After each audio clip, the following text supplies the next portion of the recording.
إن الله وملائكته يصلون على النبي يا أيها الذين آمنوا صلوا عليه وسلموا تسليما۔ تمام دوست احباب بچے آواز بلند مجھے بات پڑے الصلاۃ والسلام علیک یا سیدی یا رسول اللہ وعلی آلک واصحابک یا سیدی یا حبیب اللہ۔ ہم نے یہ درود و سلام کی محفل شروع کی ہے اور آپ کو پتہ ہے کہ ہم نے کبھی کسی کا انتظار نہیں کیا۔ 10 بجے سے لے کر 11 بجے تک ہر اتوار کو باتیں ہوتی ہے۔ انشاءاللہ جب تک یہ زندگی رہے گی، اگر ایک بچہ بھی ہوگا، ایک شخص بھی ہوگا تو یہ محفل ہوتی رہے گی۔ درود پاک کی بڑی برکتیں ہیں۔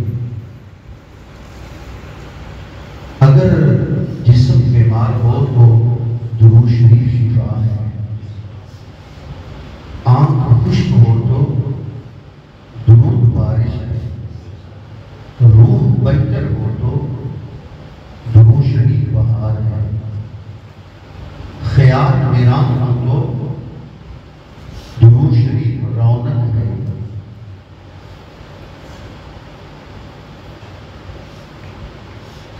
فضا مایوس ہو تو درود شریف امید ہے، وجود تلخ ہو تو درود شریف صحت ہے، اور اگر دل مردہ ہو تو درود شریف زندگی ہے۔ درود پاک کی بڑی فضیلت ہے۔ درود پاک پڑھنے سے جو انسان کے بگڑے کام ہیں اللہ وہ سنوار دیتا ہے۔ جب بندہ صدق دل سے نبی پاک صلی اللہ علیہ وآلہ وسلم پر درود پڑھتا ہے تو اس درود کی برکت سے اللہ تعالیٰ انسان کی تمام پریشانیاں دور فرما دیتا ہے۔ تجربہ کر کے دیکھ لینا، اگر کوئی غم آ جائے، مصیبت آ جائے تو مصطفیٰ کی ذات پہ درود پڑھنا شروع کر دینا، زیادہ وقت نہیں لگے گا، اللہ تعالیٰ تمام مشکلات اور معاملے حل فرما دے گا۔ درود پاک پڑھا کریں، اٹھتے بیٹھتے چلتے پھرتے ہر وقت درود پاک پڑھا کریں۔ اور جب بندہ درود پڑھتا ہے تو اس کی زبان میں بہت ساری تاثیریں آ جاتی ہیں۔ جو دعا کرتا ہے اللہ تعالیٰ اس دعا کو قبول فرماتا ہے۔ آپ بیٹھ کے درود شریف پڑھیں یا کھڑے ہو کر درود شریف پڑھیں، لیٹ کر درود شریف پڑھیں، چلتے پھرتے درود پاک پڑھیں، اللہ تعالیٰ درود کو قبول فرماتا ہے۔ اور درود شریف پڑھنا وہ عمل ہے کہ جو خود رب کائنات بھی اپنے محبوب پہ درود پڑھتا ہے۔ اللہ کے فرشتے بھی درود پڑھتے ہیں۔ ان اللہ وملائکتہ یصلون علی النبی، بے شک اللہ کے فرشتے بھی مصطفیٰ پہ درود پڑھتے ہیں۔ اے ایمان والو، تم بھی مصطفیٰ پہ درود پاک پڑھا کرو۔ درود پاک کی بڑی فضیلت ہے، اور اپنا یہ معمول بنا لیں، چلتے پھرتے جب یاد آ جائے تو اپنی زبان کو درود سے کر رکھیں۔ حضرات، اللہ تبارک و تعالیٰ نے جتنے بھی نبی اس کائنات میں مبعوث فرمائے، ان کے آنے کا مقصد کیا تھا؟ کہ تمام انسانوں کی گردنیں اللہ کے دربار میں جھک جائیں۔ اگر وہ سجدہ کریں تو خالص اللہ کے لیے کریں۔ انبیاء کے آنے کا مقصد یہ تھا کہ وہ درس توحید بھی سمجھائیں اور معاشرے کی اصلاح بھی کریں۔ ہر نبی نے اپنے اپنے دور میں اپنی اپنی قوموں میں اصلاح معاشرہ کا کام کیا۔ ہر نبی نے اپنے طریقہ کار کے مطابق معاشرے کی اصلاح کی، لیکن جب باری آئی آمینہ کے لال کی، میرے اور آپ کے نبی کی، تو آپ نے معاشرے کی اصلاح اس طرح کی کہ خود عمل کر کے دکھایا، پھر پوچھا اے لوگو میں نے تم میں 40 سال کا عرصہ گزارا ہے، بتاؤ تو نے مجھے کیسا پایا؟ تو سب نے یک زبان ہو کر کہا یا محمد انت صادق الامین، اے محمد صلی اللہ علیہ وآلہ وسلم آپ بات کے پکے اور وعدے کے سچے ہیں۔ میرے آقا علیہ السلام نے 40 سال کے بعد نبوت کا اعلان فرمایا۔ میرے آقا نے 13 سال تک مکے میں اصلاح معاشرہ کا کام کیا، آخر ہجرت کر کے مدینہ شریف تشریف لے گئے۔ 10 سال تک مدینہ منورہ میں اسلام کو سمجھایا، اسلام کی عظمت کو سمجھایا، لوگوں کی اصلاح کی، اجتماعی اصلاح کی، انفرادی اصلاح کی، روزہ داروں کی اصلاح کی، یہاں تک کہ ان کو اتنے اعلیٰ مقام پر فائز کر دیا کہ خود رب کائنات کو یہ کہنا پڑا کہ یہ رسول کے ساتھی ہیں، یہ مجھ سے راضی ہیں، میں ان سے راضی ہوں۔ میرے دوستو، حضور علیہ السلام نے فرمایا میرے یارو جان نثارو میرے وفادارو، میں معلم کائنات بن کر آیا ہوں، قیامت تک کے لیے آخری پیغام لے کر آیا ہوں۔ اے لوگو جو بھی میرے قریب آئے گا اس کا دل بھی پاک ہو جائے گا، اس کی سوچ بھی پاک ہو جائے گی، اس کی فکر بھی پاک ہو جائے گی، اور جو بھی میرے آقا کے قریب آتا گیا اس کا دل بھی پاک ہوتا گیا، اور ایسا پاک ہوا کہ حضرت عمر فاروق رضی اللہ تعالی عنہ فرماتے ہیں کہ زمانہ جاہلیت کے اندر ہم جوان بچیوں کو زندہ درگور کر دیتے تھے، لیکن رسول کائنات صلی اللہ علیہ وآلہ وسلم کی تعلیمات نے ہماری ایسی اصلاح کی کہ جب سے میں امیر المؤمنین بنا ہوں سارے مدینے والے سوئے ہوتے ہیں، میں عمر پہلا دے رہا ہوتا ہوں۔ وہ عمر جو زمانہ جاہلیت کے اندر جوان بچیوں کو زندہ دفن کر دیتے تھے، زندہ درگور کر دیتے تھے، وہ فرماتے ہیں کہ حضور کی تعلیم نے، تعلیمات نے ہماری ایسی اصلاح کی کہ سارے سوئے ہوتے ہیں، میں عمر پہرا دے رہا ہوتا ہوں، وہ عمر پہرا دے رہے ہیں، رات کا ٹائم ہے، گلیوں میں چکر لگا رہے ہیں، گشت کر رہے ہیں، ایک دروازے کے قریب سے گزرے تو رونے کی آواز آئی، جناب عمر فاروق رضی اللہ تعالی عنہ چلتے چلتے اس دروازے کے قریب پہنچے، آپ نے کان لگایا تو کیا دیکھا؟ ایک بچی رو رہی ہے، بچی کے رونے کی آواز آ رہی ہے۔ حضرت عمر دروازے کے قریب کھڑے ہو گئے، کھڑے ہو کر فرمایا یہ بچی کیوں رو رہی ہے؟ اندر سے آواز آتی ہے کہ یہ عمر کو رو رہی ہے۔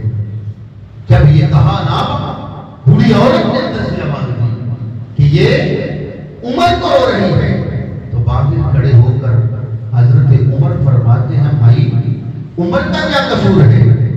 عمر نے کون سی ایسی غلطی کر دی کہ یہ بچی عمر کو رو رہی ہے؟ تو وہ بوڑھی عورت بول کر کہتی ہے کہ آج 3 دن ہو گئے ہیں، ہمارے گھر میں فاقہ ہے، ہم بھوکے ہیں، ہم نے کھانا نہیں کھایا۔ تو باغی سے عمر بول کر کہتے ہیں مائی تمہارے بھوکے پن کا عمر بیچارے کو کیا پتا کہ تم نے 3 دن ہو گئے ہیں کھانا نہیں کھایا، عمر بیچارے کو کیا پتا۔ جب یہ حضرت عمر نے بات کی نا تو مائی بول کر کہتی ہے کہ اگر ہمارے بھوکے جھوٹے پن کا پتہ نہ تھا تو پھر اقتدار کی کرسی پہ کیوں بیٹھے تھے؟ کرسی خلافت پہ کیوں بیٹھے تھے؟ جناب عمر کی جیت نکل گئی، رو پڑے، بیت المال میں جاتے ہیں، آٹے کی بوری اٹھانے لگتے ہیں تو غلام کھڑا ہو جاتا ہے، عرض کرتا ہے حضور میں حاضر ہوں، میں کانٹوں پہ بوری اٹھاتا ہوں۔ جناب عمر رو کر کہتے ہیں قیامت والے دن کوئی کسی کا بوجھ نہیں اٹھائے گا، کوئی کسی کا بوجھ نہیں اٹھائے گا، میں خود اپنے کاندھوں پہ آنے کی بوری اٹھا کر لے کر جاتا ہوں۔ لوگوں، وقت کا امیر المومنین ہے، 25 لاکھ مربع میل کا تنہا فرما روا ہے، وہ عمر اپنے کاندھوں پہ آٹے کی بوری اٹھاتے ہیں اور اس بوڑھیا کے گھر لے کر آتے ہیں۔ جناب عمر نے خود اس مائی کے گھر میں آ کر آٹا گوندا، آگ جلائی، جناب عمر فاروق نے خود کھانا تیار کیا، تیار کر کے جب اس بوڑھی عورت کے آگے رکھا کہ مائی اسے کھا، تو وہ ٹھنڈی آہ بھر کر کہتی ہے کاش عمر کی جگہ پہ تو ہوتا۔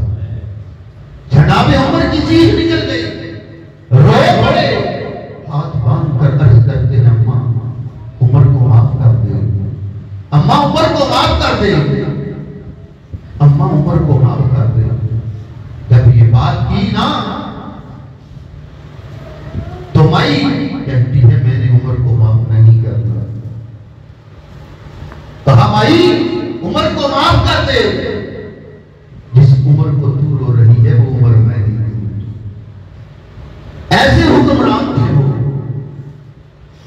غریبوں کا خیال رکھتے تھے، اور عمر فاروق فرماتے تھے اگر ندی کے کنارے کوئی جانور بھی بھوکا مر گیا تو قیامت والے دن عمر کو اس کا بھی حساب دینا پڑے گا۔ لوگوں آؤ ہم سب رسول کائنات صلی اللہ علیہ وآلہ وسلم کی تعلیمات پر عمل کریں۔ یہ 4 دن کی زندگی ہے، یہ ختم ہو جائے گی، کئی جوان آئے، کئی بوڑھے ہو کر، کوئی 50 سال 60 سال، کوئی 100 سال، کوئی 110 سال اپنی زندگی گزار کر چلا گیا۔ آخر موت ہے، اس جگہ پہ کسی نے نہیں بیٹھ رہنا، جو آیا ہے وہ دنیا چھوڑ کر جائے گا۔ کبھی کسی کے ساتھ ظلم نہ کرنا، کبھی کسی کے ساتھ زیادتی نہ کرنا۔ آؤ ہم اپنی اصلاح کریں، اپنے گھر والوں کی اصلاح کریں، رشتہ داروں کی اصلاح کریں۔ اللہ نے ہمیں بیٹے دیے، بیٹیاں دی، ان کو ہم جہنم کی آگ سے بچائیں۔ آؤ شریعت کی تابعداری کریں، قرآن کے عادی بن جائیں۔ آج تو جھوٹ بولتا ہے تو مسلمان، عیاشیوں کے اڈے قائم کرتا ہے تو مسلمان، گلیوں میں بازاروں میں ماؤں اور بہنوں کو ننگے سر لے کر چلتا ہے تو مسلمان۔ میرے رسول نے فرمایا تھا جب میری امت کی بیٹیاں بے پردہ ہو جائیں گی خدا کا غضب جلال میں آئے گا۔ آج میں محمد کے رو رو کے کہتا ہوں مولا میری امت کی شکلیں نہ بدلنا، ان کی بدعمالیوں کو نہ دیکھنا، میں محمد کی زلفوں کو دیکھنا۔ پہلی امتیں گناہ کرتی تھی، اللہ ان کی شکلیں بدل دیتا تھا، ان کی شکلیں تبدیل ہو جاتی تھی، ان کی پیشانی پہ لکھ دیا جاتا تھا۔ آج ہم سارا دن گناہ کرتے ہیں، کیا کچھ نہیں کرتے، جھوٹ بولتے ہیں، جھوٹ بول کے کاروبار کرتے ہیں، بات بات پہ جھوٹ بولتے ہیں۔ آج ہم پہ عذاب نہیں آتا تو یہ مصطفیٰ کریم کی نسبت کا زمان ہے۔ ہم حضور کی امتی ہیں۔ حضرت شیخ سعدی رحمت اللہ علیہ نے بڑی پیاری بات کی۔ حضرت شیخ سعدی رحمت اللہ علیہ ایک گاؤں کے قریب سے گزر رہے تھے تو کیا دیکھا کہ ایک بچہ رو رہا ہے. آپ نے قریب بلا کر پوچھا بچے کیوں رو رہا ہے؟ وہ بچہ بول کر کہتا ہے حضور آج میں استاد صاحب کے پاس گیا تھا اور انہوں نے سبق پڑھایا ہے وقودہ الناس والحجارہ، در و جہنم کی آگ سے جس کا ایندھن انسان اور پتھر. وہ بچہ کہتا ہے حضور میں اس آیت کے معنی پہ رو رہا ہوں. حضرت شیخ سعدی رحمۃ اللہ علیہ فرماتے ہیں بچے تو ابھی بچہ ہے، کوئی گناہ کیا ہوگا تو کوئی چھوٹا موٹا گناہ کیا ہوگا، کوئی بڑا گناہ تو نہیں کیا. وہ بچہ کہتا ہے حضور میں گڑھ دیکھتا ہوں جب میری امی آگ جلاتی ہے تو وہ آگ جو ہے وہ بڑی لکڑیوں کو نہیں لگتی، پہلے چھوٹی چھوٹی لکڑیوں کو آگ لگا لیتی ہے پھر بڑی لکڑیوں کو بھی آگ لگ جاتی ہے. تو وہ بچہ بول کر کہتا ہے حضور میں اس لیے رو رہا ہوں کہ اگر کل قیامت والے دن معاذ اللہ بڑے بڑے کافروں ابو جہل ابو لہب وغیرہ کو آگ نہ لگی تو خدا کہیں مجھ جیسے چھوٹے چھوٹے گناہ گاروں کو پہلے آگ نہ لگا لے. اللہ جب یہ بچوں کی سوچ ہوگی تو وہ کیوں نہ بڑے ہو کر مجدد الفسانی پڑھیں گے. مگر آج کالجوں میں وہ ماحول نہیں ہے، یونیورسٹیوں میں وہ طریقہ ایجاد نہیں ہے. پڑھ پڑھ کر وہاں بنتے ہیں تو ڈاکو بنتے ہیں، چور کچھ کے بن کر نکلتے ہیں، غیروں کی عزتوں پہ ڈاکے مارنے والے بن کر نکلتے ہیں. اس کی وجہ کیا ہے کہ آج ماں کی گود پاک نہیں ہے. جب ماں کی گود پاک ہوتی تھی پھر بہاول حق پیدا ہوتا تھا، داتا گنج بخش علی حجویری پیدا ہوتا تھا، بابا فرید پیدا ہوتا تھا. ایک وقت تھا جب مائیں سارا دن اور ساری رات مصلی پہ گزار دیتی تھی، باپ سارا دن مسجد میں مصلی پہ بیٹھ کر قرآن پڑھتے نوافل پڑھتے گزار دیتے تھے. تو ایسے والدین سے پیدا ہونے والا بچہ کوئی بابا فرید بنتا تھا، کوئی داتا گنج بخش علی حجویری بنتا تھا. بابا فرید جب گلیوں سے چلتے تھے، بازاروں سے چلتے تھے تو لوگ آپ کے ہاتھ چومتے تھے. جا کر امی کو بتائیں کہ امی میں جس گلی سے گزرتا ہوں، جس بازار سے گزرتا ہوں، لوگ میرے ہاتھ چومتے ہیں. تو ماں نے کہنا بیٹا یہ تیرا کمال نہیں. عرض کی امی جان پھر کس کا کمال ہے؟ فرمایا بیٹا یہ میرے دودھ کا کمال ہے. جب بھی تجھے دودھ پلایا ہے کبھی بے وضو ہو کر دودھ نہیں پلایا، جب بھی پلایا ہے باوضو ہو کر تجھے دودھ پلایا ہے. حضرات ایک وقت تھا جب مائیں پیڑا کرتی تھی، آٹا گوندتی تھی تو درود شریف پڑھتی تھی، ہر پیڑے پہ بسم اللہ پڑھنی. جب وہ پیڑے سے روٹی بنتی اور بچہ کھاتا تو پھر وہ بچہ بھی عاشق رسول بنتا، اپنے ماں باپ کا فرما بردار بنتا. آؤ تجھے مدینے کی یونیورسٹی کا حال سناؤ. مدینے میں سب سے پہلے یونیورسٹی بنائی میرے رسول، اور اس یونیورسٹی میں پڑھنے والے پہلے شاگرد کون تھے؟ حضرت بلال حبشی رضی اللہ تعالیٰ، حضرت امام حسن اور امام حسین تھے. حضرت امام حسین اور امام حسن مسجد سے باہر ہوئے، کیا دیکھا؟ ایک بابا ہے جو وضو غلط کر رہا ہے، غلط کر رہا ہے. حضرت امام حسن نے امام حسین سے کہا کہ بھائی جان دیکھیں یہ بابا جو ہے یہ وضو غلط کر رہا ہے. اگر ہم نے اسے کہہ دیا نا کہ بابا جی آپ وضو غلط کر رہے ہیں، ہو سکتا ہے یہ محسوس کرے، غصہ نہ کر جائیں، تو کوئی ایسی ترکیب بنائیں کہ ان کی اصلاح بھی ہو جائے اور یہ محسوس بھی نہ کریں. تو امام حسن کہتے ہیں بھائی جان ایسا کرتے ہیں، ایک پانی کا لوٹا آپ بھر لیں ایک پانی کا لوٹا میں بھر لیتا ہوں، اور ہم دونوں بھائی جاتے ہیں اور جا کر اس بابے سے کہتے ہیں کہ ہم دونوں بھائی ہیں اور دونوں وضو کرنا چاہتے ہیں، دیکھنا ہم دونوں میں سے صحیح وضو کون کرتا ہے۔ اب حضرات دیکھنا، امام حسن اور امام حسین بابا جی کے پاس آ گئے اور آ کر کہتے ہیں بابا جی ہم دونوں بھائی ہیں اور ہم وضو کرنا چاہتے ہیں، ذرا دیکھنا ہم میں سے وضو صحیح کون کرتا ہے اور غلط کون کرتا ہے۔ اب امام حسن اور امام حسین دونوں وضو کرنے لگے، بابا دور کھڑا دیکھتا رہا دیکھتا رہا دیکھتا رہا، جب دونوں بھائیوں نے وضو کر لیا تو وہ بابا بول کر کہتا ہے وہ شہزادو تم کون ہو، غلطی پر تمہیں لکھا، اگر معاشرے کی اصلاح کرنا مقصود ہے تو ہم سب کے سب رسول اللہ صلی اللہ علیہ وآلہ وسلم کے تابعدار بن جائیں، حضور کی شریعت پہ عمل کریں۔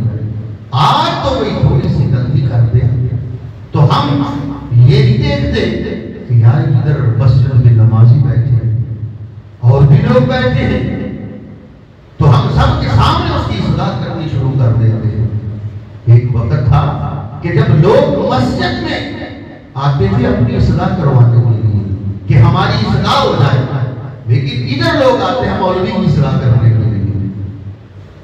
نائب رسول بن کر مصلی پہ کھڑوتا ہے، کھڑا ہے، اس کی عزت کرنا چاہیے، ہر کسی پہ فتوے نہیں لگانے چاہیے۔ چند منٹ مسجد میں آتے ہیں تو ہمیں بیٹھ کر درود پاک پڑھنا چاہیے، بجائے اس کے دنیاوی باتوں۔ اگر کسی مسئلے کا نہیں پتا تو وہ اپنے امام صاحب سے پوچھیں کہ بھائی یہ مسئلہ پیش آ رہا ہے، اس مسئلے کی وضاحت فرما دیں۔ ہم خود ہی مفتی بن بیٹھتے ہیں، جب ہم مسجد میں جائیں تو اللہ کی رضا کے لیے جاتے ہیں، اور جا کر بجائے دنیاوی باتوں کرنے کے ادھر ادھر دیکھنے کے سکون سے دوزانو ہو کر یا چار زانو ہو کر بیٹھ جایا کریں، اپنے سر کو جھکا لیا کریں اور اپنی آنکھوں کے سامنے گنبد خضرا کا تصور باندھ لیا کریں۔ دنیا کو چھوڑ دیں، مدینے والے سے لو لگا لیں، درود پڑھتے جائیں، درود پڑھتے جائیں، درود پڑھتے جائیں۔ اللہ کی عزت کی قسم ہے جب آپ اپنا یہ معمول بنا لیں گے درود پاک پڑھنے کا تو پھر دیکھنا ہر بندہ تمہاری عزت کرے گا، ہر بندہ تمہاری عزت کرے گا۔ جو تم زبان سے سوچو گے، دل سے سوچو گے، دل سے سوچو گے، کرنا تو بہت دور کی بات ہے، اللہ تعالیٰ ویسے ہی کر دے گا۔ یہ درود پاک کی برکت ہے، درود پاک پڑھنے سے شفا ملتی ہے۔ ہر بندہ بجائے دنیاوی باتیں کرنے کی ہر وقت ہم وقت درود پاک پڑھا کریں تو الحمدللہ ہماری یہ محفل ہوتی ہے اتوار والے دن 10 سے 11 بجے تک، تو ہر اتوار کو یہ ہوتی رہے گی جب تک زندگی ہے۔ الحمدللہ ایک بندہ بھی ہوگا تو تب بھی ہوگی، وہ مالی دار کا وہ پانی دینا تے پر بچنا پاوے، مالک دار کا وہ پھل پھل دانا وہ لاوے یا نہ لاوے۔ الحمدللہ آج چند ساتھی ہیں تو دیکھنا اس درود کی برکت سے آج آپ کو کہہ رہا ہوں، دیکھنا چند دن دیکھنا، چند مہینے دیکھ لینا یا سال دیکھ لینا، پھر اس درود شریف کی آپ برکتیں دیکھنا۔ الحمدللہ اس جامعہ یاد مدینہ میں ہر طرف رونقیں ہی رونقیں ہو جائیں گی۔ اگر کوئی بیمار آئے گا تو میرا اللہ اس درود پاک کی برکت سے اسے شفا دے گا۔ کوئی تنگ دست آئے گا اللہ تعالیٰ اس کی تنگ دستی دور فرمائے گا۔ کوئی پریشان حال آئے گا تو اللہ تعالیٰ پریشانی دور فرمائے گا۔ آپ ہر اتوار کو 10 سے 11 بجے تک آئیں، ایک منٹ کا بھی اوپر نیچے نہیں ہوگا، یہ فکس ٹائم ہے۔ تو ہم الحمدللہ اسی ٹائم پہ محفل جو ہے اختتام پر پہنچ جاتی ہے، دعا بھی ہو جاتی ہے۔ تو آپ کوشش کیا کریں، خود بھی آئیں اپنے دوست احباب کو بھی ساتھ لے کر آئیں. جس کو کوئی پریشانی ہے، دکھ ہے، تکلیف ہے، وہ آئیں. الحمدللہ 3-4 مارکلی وہ اٹینڈ کر لیں، پھر ہمیں پوچھنے کی ضرورت نہیں پڑے گی، وہ خود ہی بتائے گا کہ اس درود پاک کی برکت سے